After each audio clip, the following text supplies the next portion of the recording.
오늘은 빌립보서 3장입니다. 빌립보서 3장 1절부터 11절까지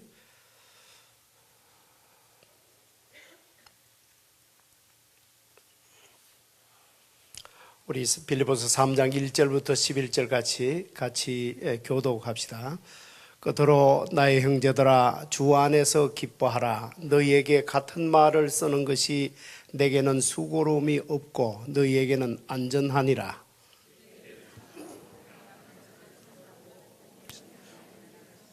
하나님의 성령으로 봉사하며 그리스도 예수로 자랑하고 육체를 신뢰하지 아니하는 우리가 곧 할례파라.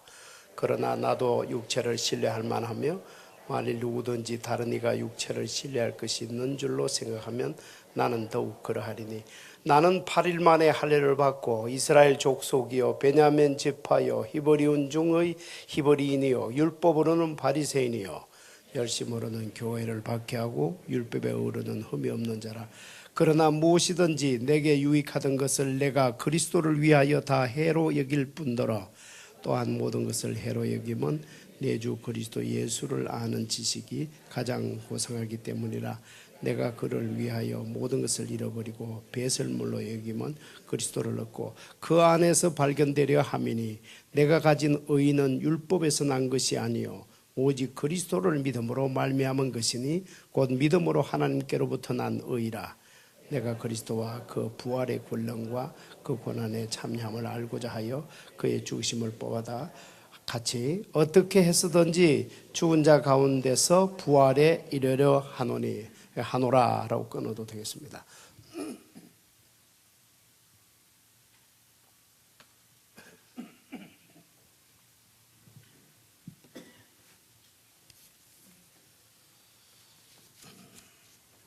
기독교 신앙을 가지는 데 있어서 가장 어려운 점은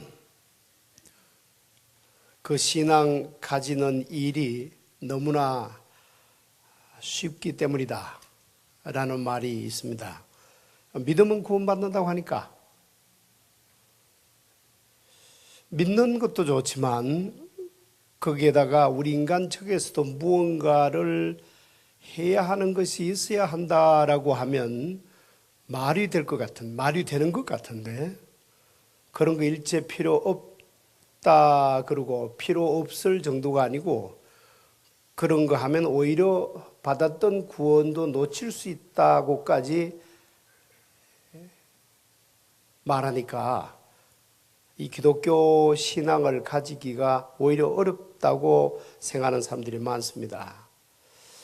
그런데 우리 인간 측에서 지금 구원을 놓고 하는 말입니다. 우리 인간 측에서 뭔가 보태보려고 하는 것은 비유컨대 대여섯 살 먹은 아이가 페인트 칠하는 아빠를 따라가서 자기도 아빠를 돕겠다고 페인트 통과 붓을 들고서 집에다가 페인트 칠하는 것과 같습니다. 그거 돕는 거 아니죠. 오히려 일을 만드는 거죠. 적어도 구원 얻는 일에 관한 한 우리 인간 측에서 더 해보겠다고 하는 어떤 행위도 이 아이가 행하는 행동과 다를 바가 없습니다. 로마서 4장에 이렇게 말씀합니다. 일하는 자에게는 그 삭시 은혜로 여겨지지 아니하고 보수로 여겨지거니와 얼마 받기로 하고 일을 했으면 그 삭을 받는 것은 당연한 일이겠지만 이런 뜻이고 그다음 5절에는 이 일을 아니할지라도 경건하지 아니한 자를 의롭다 하시는 이를 믿는 자에게는 그의 믿음을 의로 여기시나니. 일을 한 것도 없는데 하나님이 기뻐하실 만한 특별한 착한 일을 하거나 한 것도 하나도 없는데도 그런데도 의롭다 하시는 하나님을 믿는 자에게는 비록 한 일은 없지만 그 믿음을 보시고서 의롭다 여겨주신다 하면서 예를 든 것이 다윗이었습니다. 다윗이 우리아의 아내 바세바와 그렇게 그 못된 짓을 했지만 다윗이 참 하나님 앞에 엉엉 울면서 회개를 했더니 하나님이 다 용서해 주시지 않았느냐라고 4장에서 이어서 설명을 했습니다. 회개하는 일은 일이 아닙니까? 라고 물을 분이 계실지 모르겠어요. 그렇습니다. 해야 할 일이 있다면 딱 한 가지입니다. 회개하는 일입니다. 그래서 요한 1서에 이렇게 기록해 놓고 있습니다. 만일 우리가 우리 죄를 자백하면 그는 미쁘시고 의로우사 우리 죄를 사하시며 우리를 모든 불의에서 깨끗하게 하실 것이요. 죄를 자백하고 회개하는 일은 해야죠. 그러나 그에 대한 보상은 너무나 큰 것입니다. 죄를 사하시며 우리를 모든 불의에서 깨끗게 하시며 엄청난 보상이죠. 바로 이 때문에 이 은혜로운 복음 때문에 빌립보 교회는 그간 그렇게 기뻐하고 평강이 넘쳤더랬는데 어느 날 갑자기 이 빌립보 교회의 분위기가 확 달라집니다. 오늘이 지금 3장, 우리가 지금 3장 1절부터 보고 있는데 그간 살펴보셨던 그 1장과 2장은 비유컨대 한여름날의 그 맑은 하늘과 같은 것으로 비유할 수가 있겠습니다. 그런데 이제 3장에 들어오면서 그 하늘에 먹구름이 끼고 벼락이 내리치고 또는 천둥이 소리가 들리고 말하자면 그런 폭풍과 들이닥치는 그런 분위기로 돌변하게 됩니다. 1절을 다시 보면 끝으로 나의 형제들아 주 안에서 기뻐하라. 너희에게 같은 말을 쓰는 것이 내게는 수고로움이 없고 너희에게는 안전하니라. 빌립보서의 주제가 기쁨이었습니다.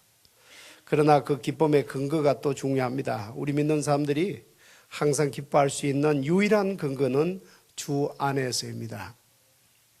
그러니까 중요한 것은 항상 지금 내가 어떤 상황 안에 있느냐, 어떤 현실 아래에 있느냐 하는 것이 아니고 내가 지금 주 안에 있느냐, 주 안에 있느냐, 주 밖에 있느냐, 이것이 가장 중요합니다.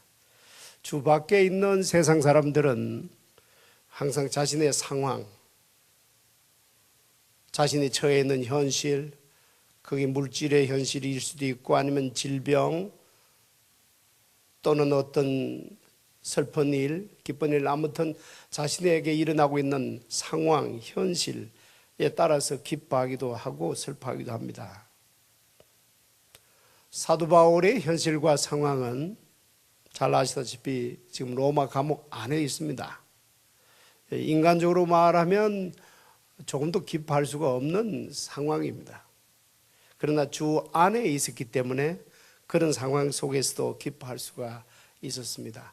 우리가 빌립보서를 보면서 계속 감동을 받는 이유도 이것이죠. 만약 바울이 정말 봄날 어느 꽃밭에서 차 한잔 마시면서 이런 글을 썼다고 하면 그냥 하나의 그냥 낭만이나 어떤 문학을 읽듯이 보듯이 보고 것이겠지만 정반대의 환경인데도 그 로마 감옥 안에 갇혀서도 이런 말을 하니까 2000년이 지난 오늘 우리까지도 이 말씀 받고서 감동을 받을 수가 있습니다. 그러나 사도 바울이 아니죠. 사도 바울 역시 주 안에 있었기 때문에 이렇게 말할 수가 있습니다. 내가 주님 안에 있으면 주님이 나를 기쁘시게 해줄 수가 있습니다. 자신이 누리고 있는 기쁨이 얼마나 분명하고 확실했던지 같은 말을 쓰는 것이 내게는 수고로움이 없다라고까지 합니다. 지금까지 기뻐하라는 말씀을 우리가 얼마나 많이 보았습니까? 그런데 오늘 또 이 말을 합니다. 이제 좀 그만하세요 라고 말씀드리고 싶을 정도로 많이 이 말을 했죠. 그러나 사도 바울의 마음은 3번, 4번 아니라 100번, 1000번까지도 이 말을 들려주고 싶었을 거예요. 같은 말을 쓰는 것이 내게는 수고로움이 없고 너희에게는 안전하니라. 그러나 이 말씀을 또 2절과 연결하여 하시는 말씀이기도 합니다. 2절 말씀, 개들을 삼가고 생각하는 자들을 삼가고 몸을 상해하는 일을 삼가라. 이 삼가라는 말씀이 3번 기록되어 있죠.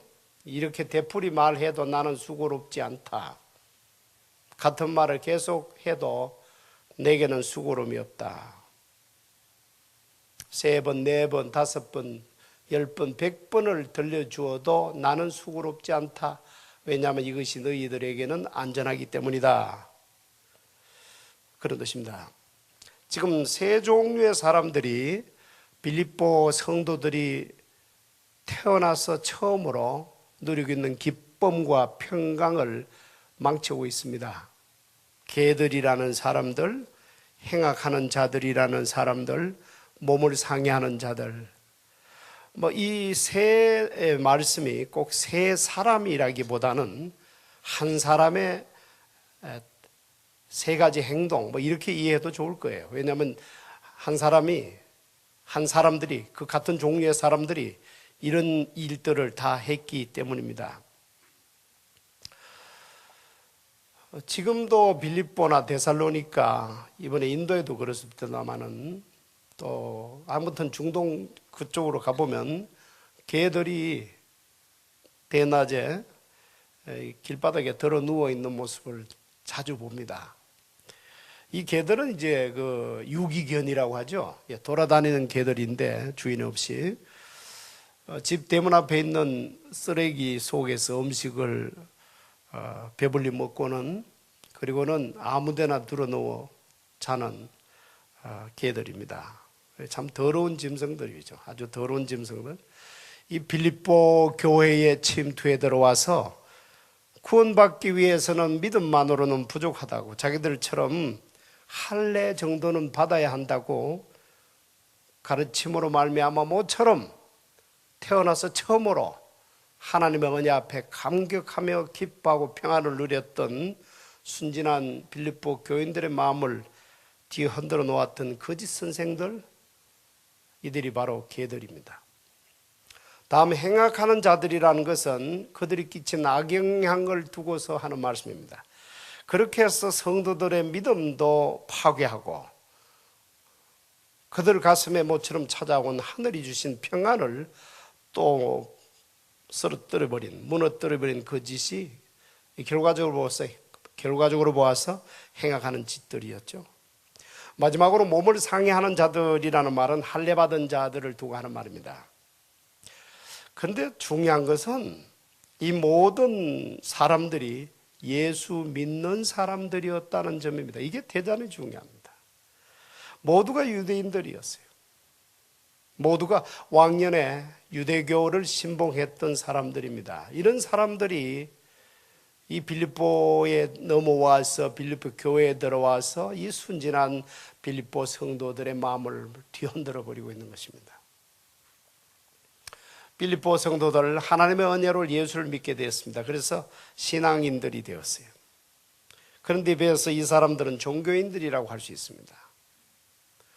처음에는 다 신앙인들이었는데 시간이 흐르면서 다시 옛날 유대교 종교인으로 다시 돌아가게 되는 것입니다. 이것은 참 오늘 우리들에게도 많은 찔림을 주는 말씀입니다. 사람은 예외 없이 신앙인으로 출발하여 종교인으로 떨어져 가는 그런 경향성이 있습니다. 저도 그렇고 여러분도 그렇습니다. 가끔 말씀드리는 것처럼 신앙이라고 하는 것은 동지 팥죽과 같아서 그대로 놓아두면 예외 없이 끝이 딱딱해져 버리고 맙니다. 종교인이 되어가는 거죠. 이 종교인에 대칭되어서 쓰는 용어가 신앙인입니다. 신앙인. 이 신앙인을 사도 바울이 이제 지금부터 또 들려줍니다. 3절. 하나님의 성령으로 봉사하며 그리스도 예수로 자랑하고 육체를 신뢰하지 아니하는 우리가 곧 할례파라. 그들은 종교인으로서 자기들이 받은 할례를 자랑했습니다. 심지어 할례를 받아야만 구원을 얻을 수 있다라고 가르쳤습니다. 사도 바울은 그들이 할례파가 아니고 우리가 할례파라고 말씀합니다. 물론 이것은 영적인 할례를 뜻합니다. 육신의 일부를 잘라내는 그런 할례 정도가 아니고, 여기 지금 말씀하고 있는 할례는 마음을 찢는 할례입니다. 하나님 앞에서 또 예수님 앞에서 자신의 양심이 얼마나 더러운 것인 것을 깨달아서 통절하게 회개하는 사람들, 그러므로 더 이상 나를 의존할 수는 없고 나를 구원해 주실 예수님만 향해서 손을 내뻗는 사람들, 그 사람들이 바로 진정한 할례파입니다. 종교인에서 신앙인으로 바뀌는 사람들입니다. 신앙인의 표지, 신앙인의 표지를 셋으로 지금 말씀하고 있습니다. 첫째는 하나님의 성령으로 봉사합니다. 이 봉사한다는 말씀의 원뜻은 적어도 원어로 지금 최소한 영어 성경으로만 봐도 예배한다는 뜻입니다. 성령으로 하나님을 예배합니다. 주님이 사마리아 우물가에 여인에게 들려주신 말씀도 동일한 말씀이었습니다. 아버지께서는 신령과 진정으로 예배하는 자를 찾으신다고 들려주셨죠. 같은 말씀이에요. 성령으로 예배하는 자들은 예배 시간에 그 마음의 중심이 온통 하나님께만 집중되어 있습니다. 예배 순서에 별 관심을 두질 않습니다. 예배당에 들어와서 주보를 뒤적이는 일을 하지 않습니다. 사실 우리가 일주일의 시간을 따져보면 하루 24시간 7일간 곱해보면 168시간이 나오더군요. 168시간 중에 주일 하루 예배 드리는 시간이 1시간 또는 1시간 반에 지나지 않는데, 그 짧은 시간에 예배당에 들어와서 주보를 뒤적이는 사람들은 참으로 성령으로 예배하는 자가 아닙니다. 그 시간이 너무나 아까운데, 너무나 소중한 시간인데, 이번에 인도에 가신 분들이 참 많은 도전을 받은 것이 바로 그런 내용이었죠. 성령으로 예배하는 모습이구나, 저 모습이 바로 성령으로 예배하는 모습이네. 다들 참 큰 충격을 받았습니다. 물론 주보 없죠. 주보 같은 거 없고요. 스크린에 자막 하나 한자 없고, 그런데도 이 30분간 이상을 그렇게 뜨겁게 한 목소리로, 그것도 사전에 만난 적도 없는 사람들이, 그런 사람들이 100여 명이 모여서 어쩌면 그렇게 한 목소리로 뜨겁게 찬양하는 모습을 보고는 우리 모두가 보고 참 충격을 받았습니다. 아, 저것이 바로 예배로구나. 저렇게 성령으로 예배 드리는구나. 내가 지금 종교인이 되어 가는지 아닌지를 알아볼 수 있는 쉬운 길이 있어요. 주일날 예배실에 와서 주보를 폈더니 예배 순서가 평소와는 좀 다르게 인쇄되어 있는 것이 눈에 발견이 되면, 아, 내가 종교인이 되어 가는구나 라고 생각하면 틀림없습니다. 아, 그런 시간이 어디 있어요? 주보라고 하는 것은 최소한의 도움을 들려주고 보여주고 또는 알려줄 일들이 조금 있어서 알려주는 역할일 뿐이지, 사실은 성령으로 하나님께 예배드리는 사람들에게는 주보는 차차봅니다. 집에 가서나 아니면 예배 마치고 난 뒤에 혹시 광고에 뭐가 있는지 그 정도 보지, 성령으로 예배하는 자. 신앙인의 표지 첫 번째가 성령으로 예배하는 자입니다. 둘째로 신앙인은 그리스도 예수로만 자랑합니다. 빌립보 교회에 침투해 들어온 그 종교인들이 자랑한 것은 자신들이 할례받은 것이었습니다. 결국 자기 자랑이죠. 신앙인들은 자기 자랑하지 않습니다. 종교인들은 자기 자랑합니다. 신앙인의 자랑은 예수 그리스도뿐입니다. 아들이 하버드 대학교에 입학했다고 하면 얼마나 자랑하고 싶은 마음이 생깁니까? 예수님을 그 정도로 자랑할 수는 있어야 하겠습니다. 셋째로 신앙인은 자신의 육체를 신뢰하지 않습니다. 적어도 구원 얻는 일에 있어서 신앙인들은 자신의 인간적인 어떤 점, 세상적인 어떤 점을 의지하지 않습니다. 신뢰하지 않습니다. 인간적인 면과 세상적인 면으로만 보면 사도 바울을 따라갈 만한 사람이 없습니다. 4절 말씀. 그러나 나도 육체를 신뢰할 만하며 만일 누구든지 다른 이가 육체를 신뢰할 것이 있는 줄로 생각하면 나는 더욱 그러하리니, 나는 8일 만에 할례를 받고 이스라엘 족속이요 베냐민 지파요 히브리인 중에 히브리인이요 율법으로는 바리새인이요 열심으로는 교회를 박해하고 율법의 의로는 흠이 없는 자라. 자, 이 정도면 하나님도 너 합격하실 만한 것이 아니겠느냐 하는 말씀입니다. 조상 잘 만났지요. 좋은 종교로 교육받았죠. 정통 유대교도였어요. 율법을 지키는 일에 있어서는 타의 추종을 불허했습니다. 거기에다가 도덕적으로도 그 어떤 유대인보다도 더욱더 깨끗하게 산 사람입니다. 이 정도면 분명 하나님께서도 합격하실 만할 것 같습니다. 그러나 하나님이 보시는 것은 인간 마음의 본질입니다. 겉으로 드러난 것만 보시는 수준이 아니시죠. 여러분, 위조 수표도 좋은 일 많이 하는 거 아십니까?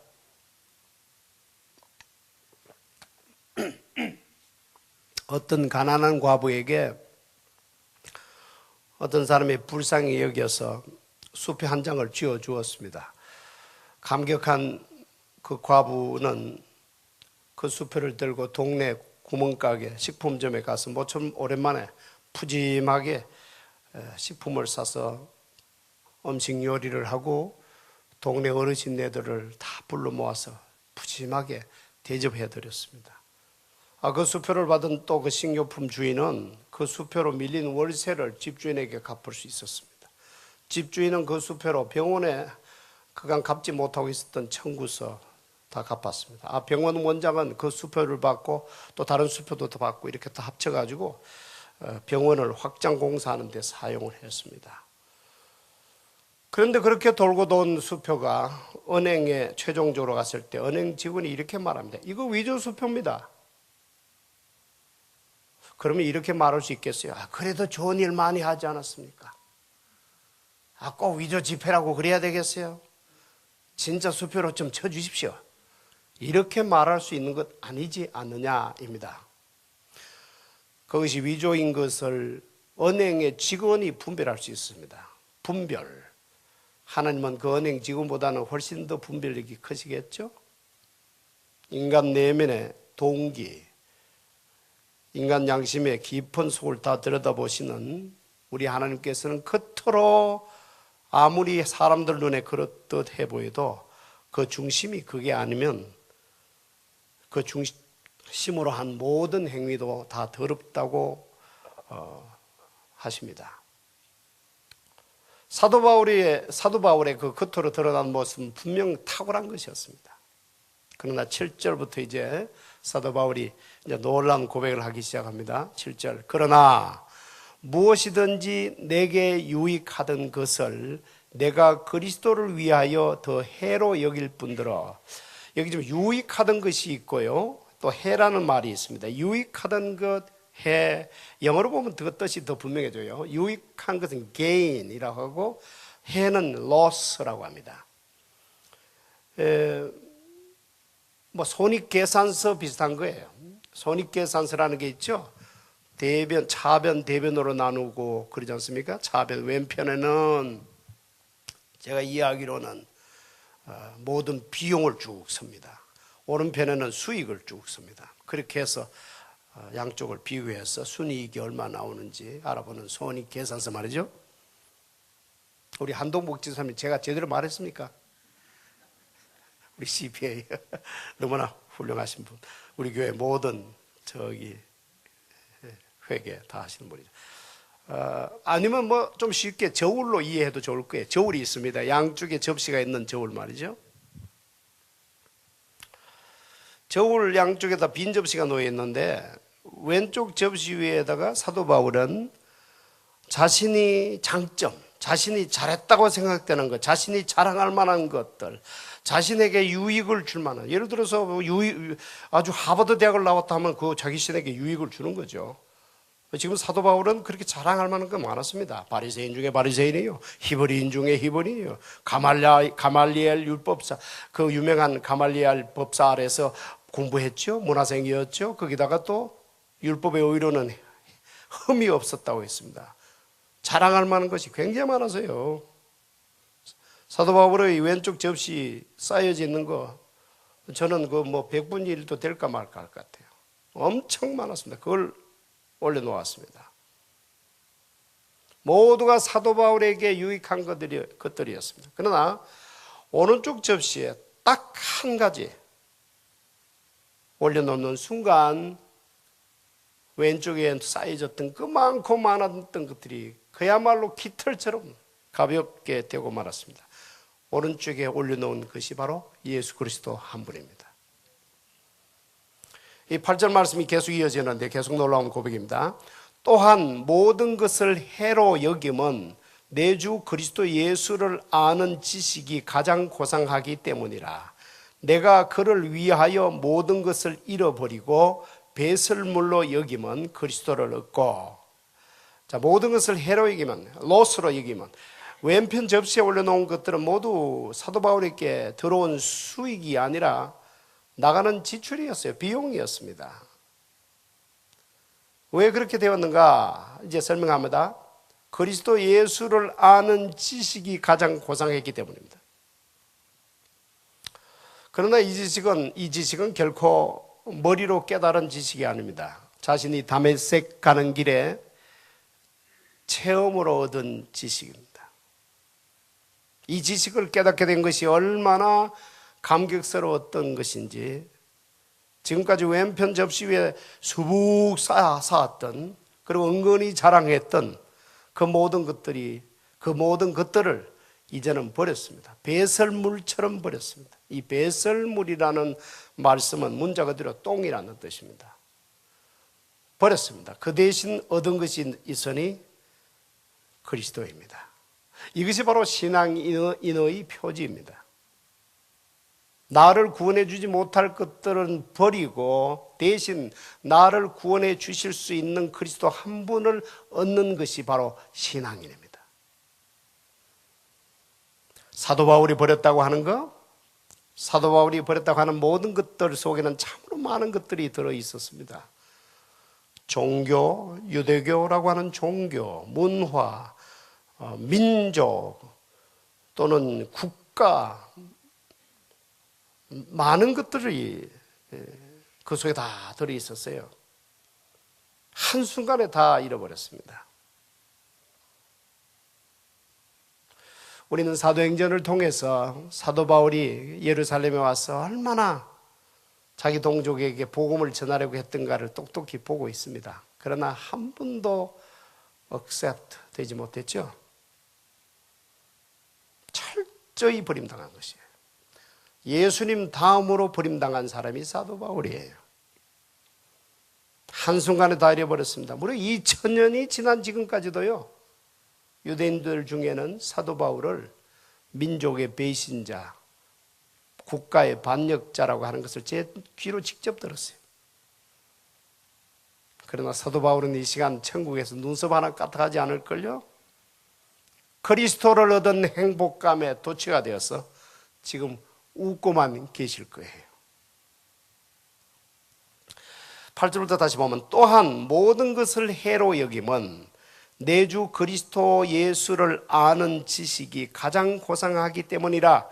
내가 그를 위하여 모든 것을 잃어버리고 배설물로 여김은 그리스도를 얻고 그 안에서 발견되려 함이니 내가 가진 의는 율법에서 난 것이 아니요 오직 그리스도를 믿음으로 말미암은 것이니 곧 믿음으로 하나님께로부터 난 의라. 자신에게 유익하라 할 것이라고, 자신의 구원을 얻는 일에 있어서 유익이 될 것이라고 생각했던 것, 비용이 아니라 수입이라고 생각했던 모든 것들은 배설물처럼 버렸습니다. 그것은 대신 그리스도를 얻고 그리스도 안에서 발견되기 위해서였습니다. 이 그리스도 안에서 발견되려 함이니 참 감동적인 말씀이에요. 그리스도 안에서 발견됩니다. 이 말씀을 분실물 센터로 이해하시면 쉽게 와닿을 거예요. Lost and found. 그런 경험 하신 적 없습니까? 혹시 어디에 가서 가령 커피숍에 가서 셀폰을 거기 놔두고 나온 바람에 깜짝 놀라서 다시 달려가서 되찾은 그런 경험 저만 하셨나요? 거기 갔더니 로스트 앤 파운드에 자기들이 보관하고 있을 때 얼마나 참 기분이 좋던지요. 이 로스트 앤 파운드, 파운드의 기쁨. 전장에 나가는 군인들 왜 손톱을 깎아두지 않습니까? 그 목적이 다 아시죠? 목적을. 혹시 전사를 당했거나 아니면 특별히 missing in action, 실종자로 구분이 되어서 완전히 실종자가 되었는데 몇십 년이 지난 뒤에 땅에서 뼈를 발견하고 그랬을 때에 이 뼈가 그 군인인지를 DNA를 통해서 알아내죠. 두고 간 손톱뼈하고 DNA가 일치하면 그 군인이죠. 그랬을 때에 그 참 손톱만한 뼈 한 조각을 발견해도 그게 바로 그 사람의 존재라는 것이 입증이 되어서 미국은 그 관 위에다가 요만한 뼈지만 그 관 위에다가 미국 국기를 성조기를 덮어서 얼마나 영광스럽게 국립묘지에 안장을 해줍니까? 발견된 감격이죠. Found. 잃어버렸던 자가 이렇게 발견이 되는 것은 참 중요한 일이에요. Lost 된 자가 found 되었다는 거예요. 잃어버렸던 내가 발견되었다. 참 중요한 겁니다. 문제는 어디서 발견되느냐. 사도 바울은 그리스도 안에서, 그리스도 예수 안에서 발견되고 싶다 합니다. 이것이 바로 이 땅의 모든 성도들이 소원하는 바입니다. 이 땅에서 마지막 숨을 거둔 후 나는 어디서 발견될 것인가? 예수 그리스도 안에서. 이게 참 또 중요한 거예요. 우리가 오늘 첫 말씀이 주 안에서 기뻐하라는 말씀을 들었는데 같은 말씀이죠. 이 땅에서 주 안에서 기뻐하며 사는 사람은 이 땅 떠나면 역시 주 안에서 자신이 발견될 것을 믿으시기 바랍니다. 이것을 믿을 수 있는 근거는 또 근거가 있어야 됩니다. 내가 가진 의는 율법에서 난 것이 아니요 오직 그리스도를 믿음으로 말미암은 것이니 곧 믿음으로 하나님께로부터 난 의라. 이게 근거입니다. 이 의라는 말씀을 옷으로 비유해서 이해하시면 좀 쉽게 될 겁니다. 이 옷만 입으면 천국 안에도 편안하게 안전하게 확실하게 들어갈 수가 있습니다. 그러나 이 옷은 내가 입는 옷이 아니고 내가 옷을 입겠다고 하면 그것이 바로 율법의 행위로 또는 이 땅의 어떤 선한 행위로 나를 구원시키겠다는 것과 같은 것인데 이 옷은 내가 스스로 입는 옷이 아니고 하나님이 입혀주시는 옷입니다. 내 양심이 얼마나 더러운지 내가 하나님 앞에서 알고 보니 얼마나 더러운 죄인인지 깨달아서 예수 이름을 향해 손을 내미는 그 사람에게 하나님께서는 이 의의 옷을 입혀주시기 때문에 우리가 이 땅 떠나도 그리스도 예수 안에서 발견될 것을 우리는 확신할 수가 있습니다. 나머지 10절과 11절은 이렇게 귀한 의의 옷을 입게 된 자들이 이제 무엇을 생의 목표로 삼아야 할 것인가, 무엇을 가장 소원하며 살아야 할 것인가를 들려주는 대단히 중요한 말씀이에요. 우리 10절과 11절 같이 한 목소리로 읽읍시다. 내가 그리스도와 그 부활의 권능과 그 고난의 참여함을 알고자 하여 그의 죽으심을 본받아 어떻게 해서든지 죽은 자 가운데서 부활에 이르려 하노라. 이 말씀을 표준 세번역본으로 제가 다시 한번 읽어드리겠습니다. 내가 바라는 것은 그리스도를 알고 그분의 부활의 능력을 깨닫고 그분의 고난에 동참하여 그분의 죽으심을 본받는 것입니다. 그리하여 나는 어떻게 해서든지 죽은 사람들 가운데서 살아나는 부활에 이루고 싶습니다.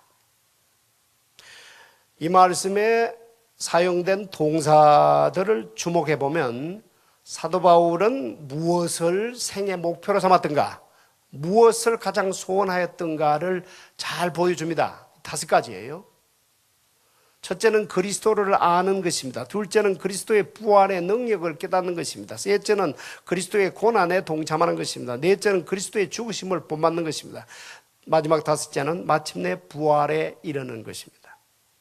간단히 한번 살펴보죠. 첫째로 그리스도를 아는 것입니다. 사도 바울은 다메섹 가는 길에 부활하신 주님을 만남으로써 개인적으로 그리스도 예수를 알게 되었습니다. 이 알면 결코 머리 지식으로서의 알미 아니라는 거 우리 다 알고 있습니다. 그런데도 계속 알고 싶어 합니다. 계속 더 친밀하게 관계를 맺고 싶어 하고 더 그분을 알고 싶어 합니다. 이것은 예수 그리스도를 알게 된 경험을 한 사람들이 피할 수 없는 속성입니다. 좀 죄송한 표현입니다만 그 맛을 알고 난 후 그 맛이 얼마나 꿀송이처럼 달고 너무나 귀한 것인 것을 알게 된 사람들은 할 수만 있다면 예수 그리스도를 좀 더 알고 싶고 좀 더 알고 싶고, 이 안다는 말은 교제인데 더 관계를 맺고 싶고 더 교제하고 싶은 그것이 예수를 알게 된 자들의 표지입니다. 특징입니다. 특성입니다. 그 찬송가에도 그런 찬송이 있죠. 예수도 알기 원함은 크고도 넓은 은혜와 대속해 주신 사랑을 간절히 알기 원하네. 우리 나중에 우리 함께 한번 부르도록 하죠. 둘째는 그리스도의 부활의 능력을 깨닫는 것입니다. 그리스도의 부활의 능력. 우리 한번 상상을 해봅시다. 이건 어디까지나 상상입니다. 예수님께서 죽으시고 아리마다 요셉의 무덤 안에 안치되셨습니다. 그 시신이 그 속에 갇혀 있었습니다. 이때 사탄과 그 졸개들은, 흑암 권세들은, 악의 영들은 얼마나 동원이 되어서 우리 주님이 거기에서 부활하지 못하도록 저지선을 폈겠어요? 절대로 부활이 되면 안 된다고, 그때는 우리가 끝장이라고 그러면서 총동원됐을 거예요. 그래서 전체가 저지선을 만들고 부활하지 못하도록 아마 총동력, 모든 힘을 다 발휘해서 주님의 부활을 막으려고 했을 거예요. 당연하죠. 우리는 하나님이 계신 것처럼 사탄이 있는 것도 우리는 믿고 있습니다. 사탄과 그 졸개들이 살아있는 것을 우리는 잘 알고 있습니다. 그들이 가만히 있었을 리가 없습니다. 반드시 그랬을 텐데, 그러나 하나님께서 딱 한마디, Rise, 일어나라 한 말씀 앞에 그 모든 저지선이 다 무너져 버렸죠. 그 모든 저지선이 다 맥없이 뚫려 버렸습니다. 이 부활의 능력을 묵상하는 감옥에 갇힌 바울을 여러분 상상해 보십시오. 지금 사도 바울은 바로 이 부활의 능력으로 자신을 가두어 놓고 있는 로마 감옥의 창살을 부셔달라고 기도하는 것이 아니죠. 이 부활의 능력을 상상하니까 로마 감옥의 창살점은 아무것도 아닌 것입니다. 그보다 훨씬 뛰어넘어 버릴 수 있는 힘을 얻을 수가 있었던 것이죠. 이 능력, 사도 바울에게만 감동을 주었던 능력이 아니고 오늘 저와 여러분 모두에게도 동일하게 유용한 또 역사가 될 수 있는 그런 능력입니다. 가끔 이 능력을 우리 좀 상상하면서 시간을 좀 가지시길 바랍니다. 그러면 아무리 오늘 창살같이 나를 가두고 나를 짓누르는 감옥과 같은 현실이라 할지라도 그것을 뛰어넘어 버릴 수 있는 그런 힘을 우리도 얻을 수가 있을 것입니다. 사도 바울은 이 에베소서 1장에서도 이 능력에 관해서 이렇게 기록해 놓고 있습니다. 그의 능력이,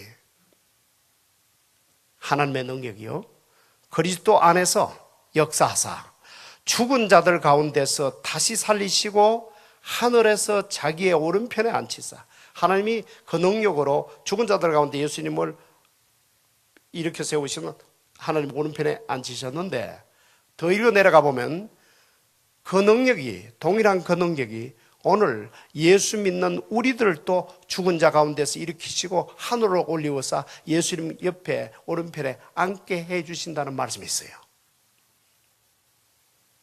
여러분 믿으시면 큰 목소리로 아멘 합시다. 예, 아멘은 이런 때 하는 거죠. 아멘, 아멘. 셋째는 그리스도의 고난에 동참하는 것입니다. 지금 말씀 나누고 있는 이 모든 것들은 그러면 배설물처럼 버리고 나에게 유익할 줄 거라고 생각했던 것들은 다 배설물처럼 버리고 그 대신 그리스도를 얻은 사람들이 무엇을 생애 목표로 삼아야 할 것인가, 무엇을 가장 귀한 것으로 여기며 살아야 할 것인가를 사도 바울을 통해서 지금 5가지로 나누어서 듣고 있습니다. 셋째는 그리스도의 고난에 동참하는 것입니다. 이 그리스도의 고난에 동참하고 싶은 마음은 그리스도를 사랑하는 마음에 비례합니다. 사도 바울이 자신에게 유익하다고 생각했던 것들, 그 정도면 충분히 세상을 향해서도 떵떵거리며 살 수 있었고 자랑할 수 있었다고 생각했던 것들을 다 버릴 수 있었던 것은 그리스도를 더 사랑했기 때문입니다. 저는 이런 말씀을 보면서 확신을 하는 것이 있어요. 하늘나라에 우리가 가보면 고스란히 거기에 쌓여 있을 것을 확신하고 있습니다. 주님을 위해서 내가 버린 시간, 주님을 위해서 내가 드린 물질, 이런 것들이 모두 고스란히 정도가 아니죠. 이자까지 쳐서 수북 쌓여져 있을 것을 저는 확신합니다. 넷째로 사도 바울은 그리스도의 죽으심을 본받고 싶어하고, 다섯째로 어떻게 해서든지 죽은 자 가운데서 부활에 이르기를 소원합니다. 여러분, 죽은 자 가운데서만 부활에 이를 수가 있습니다. 계시록에 보면 주 안에서 죽는 자는 복되다 하는 말씀이 있어요. 죽은 자 가운데서만 부활에 이를 수가 있으니까. 여러분, 성도의 죽음은 부활의 씨앗입니다. 한번 저를 따라서 해보시죠. 성도의 죽음은 부활의 씨앗이다. 이거 알면 저나 여러분이나 마지막 임종의 자리에서도 이것이 좀 깨달아질 수 있기를, 기억될 수 있기를 간절히 바라는 마음으로 이 말씀을 드립니다. 우리가 상고를 치르는 그 산모가 그 상고를 그래도 끝까지 이를 악물고서라도 치를 수 있는 것은, 그것은 씨앗이기 때문에 그렇죠. 새 생명을 보게 될 씨앗인 것을 알기 때문에 죽음을 각오하고서라도 그렇게 상고를 치르지 않습니까? 성도의 죽음은 부활의 씨앗이에요. 우리가 임종의 자리에서 혹시 이 말씀이 기억이 될 수만 있으면, 마치 조산하는 분들이 산고를 치르는 산모에게 힘 좀 더 내라고, 힘 내라고 옆에서 막 도와주는 것처럼 정말 이 말씀이 기억될 수만 있다면, 성도의 죽음은 부활의 씨앗이다. 이 씨를 내가 지금 심는 것이니 이 터널만 지나면 나는 부활에 이른다. 이게 좀 기억이 될 수 있기를 간절히 바라요. 성도의 죽음은 부활의 씨앗입니다. 그러니까 이 세상에 태어난 사람들에게, 성도들에게만 이 축복을 하나님이 허락하시는 것이고 약속하시는 거예요. 성도의 죽음만이 부활에 이르는 씨앗이니까요. 여러분, 죽지 아니하면 부활에 이르는 길이 없습니다. 이 말씀이 여러분 남은 생에도 계속 기억될 수 있기를 바랍니다. 그러나 살아있는 동안에 그리스도의 고난에 많이 동참하셔야 합니다. 그리스도를 위하여 나에게 유익하다고 하는 것들을 사도 바울은 다 버렸습니다. 그 대신 그리스도를 얻었습니다. 그리고 그리스도 안에서 발견되게 될 자신을 상상 속에서 기뻐했습니다. 그리스도를 위해서 물질도 더 심으시고 몸도 심으시고 남들을 위한 베푸는 삶으로도 심으시고 하시기 바랍니다. 그러면 죽은 자 가운데서 부활에 이르는 축복도 받겠지만 그리스도 앞에 가보면 거기에 소복이 쌓여 있게 될, 여러분들이 그리스도를 위하여 버리신 것들, 그리스도를 위하여 나에게서 떼내버린 것들, 거기에 이자까지 붙여서 풍성하게 주님께서 보관하고 계실 줄로 믿습니다. 나도 그 안에서 발견될 것이지만 내가 심은 모든 것도 그 안에서 발견되는 그날이 반드시 올 줄로 믿습니다. 아멘.